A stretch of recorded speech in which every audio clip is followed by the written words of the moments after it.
Hello दोस्तों, welcome to my YouTube channel. आज की इस वीडियो में हम लोग 10वीं कक्षा के जो इतिहास है, इतिहास में फर्स्ट चैप्टर यूरोप में राष्ट्रवाद है। इतिहास बोर्ड एग्ज़ाम के लिए अच्छा पॉइंट रहता है, जिससे कि एग्ज़ाम में अच्छा नंबर से पूछा जाता है। ठीक, तो बिना किसी देरी की सभी ऑब्जेक्टिव देखने के लिए वीडियो को स्टार्ट करते हैं। तो फर्स्ट ऑब्जेक्टिव है, वियना सम्मेलन की मेजबानी किसने की? वियना सम्मेलन की मेजबानी किए थे मेटरनिख। ठीक, अगला क्वेश्चन है, निम्न में से किस सम्मेलन में जर्मनी की क्षतिपूर्ति राशि को कम कर दिया गया? तो लौसने सम्मेलन जो हुआ था ना, जिसमें जर्मनी की क्षतिपूर्ति को कम कर दिया गया था। अगला प्रश्न है, अमेरिका में न्यू डील किसने लागू की? न्यू डील लागू किए थे फ्रैंकलिन डी रूजवेल्ट। ये अमेरिका के बहुत फेमस लीडर थे। ठीक, हीगेल किस देश का दार्शनिक था? हीगेल जर्मनी का था। अगर इसे ट्रिक से याद करें तो हिज। ठीक, अगला इसका इसका फर्स्ट लाइन है पहला ज। अगला प्रश्न है, वियना कांग्रेस का मुख्य उद्देश्य क्या था? तो वियना का मुख्य उद्देश्य ही था कि राज्यों को पुनः स्थापित करना। वियना कांग्रेस का उद्देश्य था। अगला प्रश्न है, सिकंदर कहाँ का निवासी था? तो सिकंदर जो थे जो यूनान के थे। ठीक, अगला प्रश्न है, फ्रांसीसी क्रांति कब हुआ था? तो फ्रांसीसी क्रांति हुआ था 1779 ईस्वी में, 1789। ठीक, फ्रांसीसी क्रांति कब हुआ? 1789 ईस्वी में। राष्ट्रीय आंदोलन का केंद्र जेना विश्वविद्यालय कहाँ स्थित है? जेना जो विश्वविद्यालय है ना, वो जर्मनी में है। ठीक, अगला प्रश्न है, कोसुत का संबंध किस देश से है? तो कोसुत का संबंध था हंगरी से था। ठीक, अगला प्रश्न है, इटली तथा जर्मनी वर्तमान में किस महादेश के अंतर्गत आते हैं? इटली या जर्मनी आते हैं यूरोप में। ठीक, अगला प्रश्न है,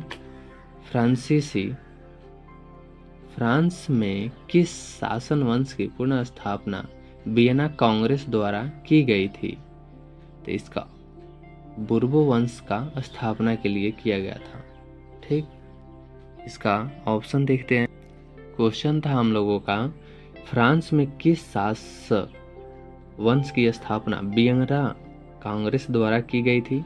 तो वियना कांग्रेस द्वारा की गई थी बुर्बो वंश का स्थापना। ठीक, अगला प्रश्न है, मेजनी का संबंध किस संगठन से था? तो मेजनी का संबंध था वो कार्बोनरी से था। ठीक, इटली और जर्मनी के एकीकरण के विरोध कौन था? इटली और जर्मनी ये दोनों के विरोध में थे, अगेंस्ट में ऑस्ट्रेलिया नहीं।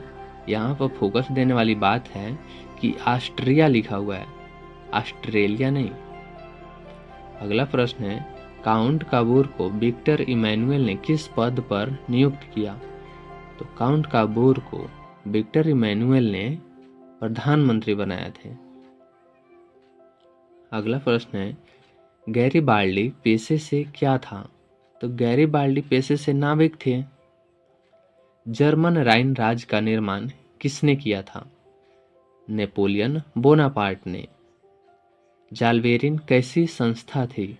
जालवेरिन व्यापारियों की संस्था थी। रक्त और लौह की नीति का अवलंबन किसने किया? तो बिस्मार्क ने किया था।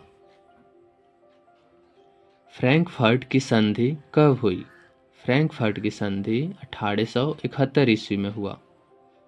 यूरोप वासियों के लिए किस देश का साहित्य और ज्ञान विज्ञान प्रेरणा स्रोत रहा? यूनान के लिए प्रेरणा स्रोत रहा था। नेपल्स की क्रांति कब हुई थी? नेपल्स की क्रांति 1821 ईस्वी में हुआ था।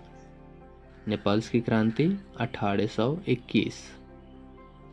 चार्टिस्ट आंदोलन कहाँ हुआ था? चार्टिस्ट आंदोलन हुआ था इंग्लैंड, जिसे कहते हैं ब्रिटेन या बोले तो अंग्रेज। ठीक। अगला प्रश्न है, यूनान को एक स्वतंत्र राष्ट्र घोषित किया गया 1832 ईस्वी को। ऐतिहासिक द्वंद्ववाद की व्याख्या किसने की थी? ऐतिहासिक द्वंद्ववाद की व्याख्या किए थे हेगेल। ठीक। अगला प्रश्न है, एड्रियानोपुल की संधि कब हुआ था? एड्रियानोपुल की संधि हुआ था 1829 ईस्वी में। एड्रियानोपुल की संधि किन दो देशों के बीच हुई थी? तुर्की और रूस के बीच एड्रियानोपुल की संधि हुआ था। सेडोन का युद्ध किनके बीच हुआ था? सेडोन का युद्ध हुआ था फ्रांस और प्रूसिया के बीच। ठीक। अगला प्रश्न है, किस देश का हंगरी पर पूर्ण आधिपत्य था?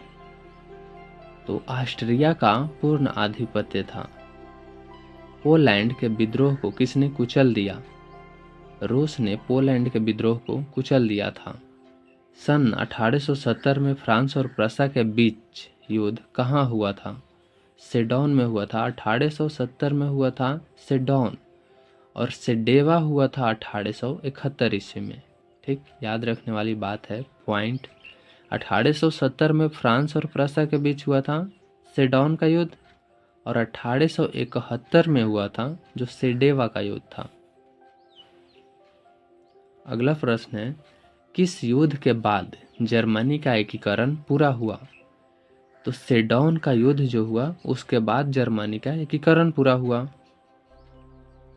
यंग यूरोप का संस्थापक कौन था? तो मेजनी यंग यूरोप का संस्थापक। यंग इटली और यंग यूरोप का संस्थापक मेजनी ही था। यंग इटली और यंग यूरोप दोनों का संस्थापक मेजनी है। अगला प्रश्न है, यूरोप का मरीज किसे कहा जाता था? यूरोप का मरीज तुर्की को कहा जाता था। वियना कांग्रेस कब हुआ? वियना कांग्रेस हुआ था 1815 ईस्वी में। जर्मनी के एकीकरण का प्रमुख वास्तुकार कौन था? तो जर्मनी के जो वास्तुकार थे वो थे बिस्मार्क। अगला प्रश्न है, इटली के एकीकरण में निम्न में से किसका संबंध नहीं है? पॉइंट बात देने हैं। यहाँ पर फोकस देने वाली बात यह है कि पूछ रहा है इटली के एकीकरण में किसका संबंध नहीं है। और एग्जाम में क्या होता है ना कि जल्दबाजी में इसको लगता है एग्जामिनर को, स्टूडेंट को, कि पूछ रहा है कि इसका संबंध है, इसलिए गैरिबाल्डी कर देते हैं। ठीक, पूछ रहा है क्वेश्चन कि इटली के एकीकरण में निम्न में से किसका संबंध नहीं है? नहीं है बिस्मार्क का संबंध। 1830 की क्रांति के बाद 1830 की क्रांति के बाद फ्रांस में किस प्रकार का शासन स्थापित हुआ? 1830 के बाद संघीय शासन व्यवस्था स्थापित हुआ। अगला प्रश्न है,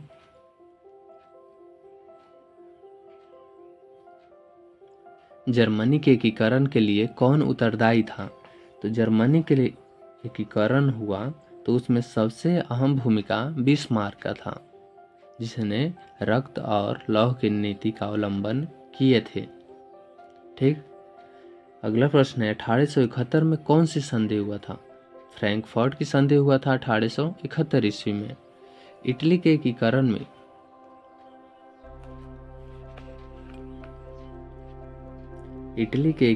में किसने योगदान किया था? तो इटली के एकीकरण में सभी योगदान किए थे, जैसे मेजनी भी किए थे, इमैनुअल, गैरिबाल्डी, काउंट काबूर, सभी किए थे। ठीक, तो इनमें से सभी हो जाएगा। रॉबर्ट ओवन कहाँ का निवासी था? तो जो रॉबर्ट ओवन है, ठीक, तो रॉबर्ट ओवन ब्रिटेन का था। अगर यहाँ पर ब्रिटेन के जगह पर इंग्लैंड भी दे देता है या अंग्रेज दे देता है तो वो भी सही होगा। ठीक, रॉबर्ट ओवन कहाँ का निवासी था? तो वो थे ब्रिटेन के निवासी। तो इसी के साथ वीडियो करते हैं एंड। अगर वीडियो अच्छा लगे तो वीडियो को लाइक और चैनल को सब्सक्राइब जरूर कर लीजिएगा।